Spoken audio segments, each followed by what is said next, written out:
Correction rule number 31। Few का मतलब कुछ भी नहीं। हाँ, आ फ्यू अगर लिखेंगे तो उसका मतलब है थोड़ा सा, चंद एक। फ्यू या आ फ्यू तादाद के लिए आता है।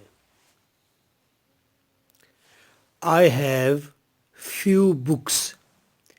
दर हकीकत आप कहना चाहते हैं मेरे पास चंद किताबें हैं।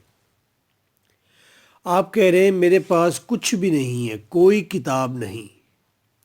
तो आप जो सोच रहे हैं, जो कहना चाह रहे हैं, उसको यूँ कहेंगे, I have uh few books.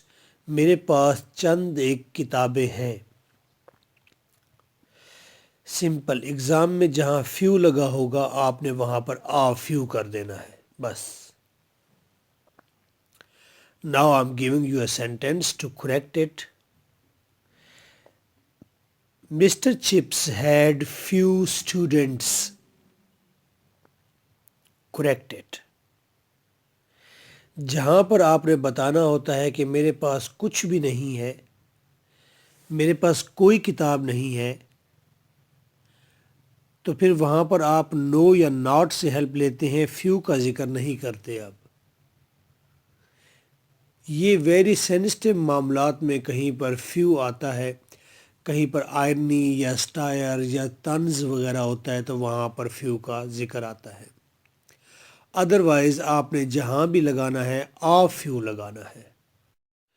Keep in your mind, जब भी आएगा आ फ्यू आएगा, और ख़ास कर तादाद में। देखिए तादाद क्या होती है, आप चेयर्स काउंट कर सकते हैं, ये तादाद है, यहाँ आ फ्यू लगा सकते हैं। बुक्स के लिए आ फ्यू लगा सकते हैं। वाटर को आप काउंट नहीं कर सकते, मिल्क को काउंट नहीं कर सकते, टी को काउंट नहीं कर सकते, तो वहाँ पर आ फ्यू नहीं आएगा, कुछ और आएगा। वो क्या आएगा, वो अगले नेक्स्ट जो आपका रूल है उसमें देखेंगे। Nice of you.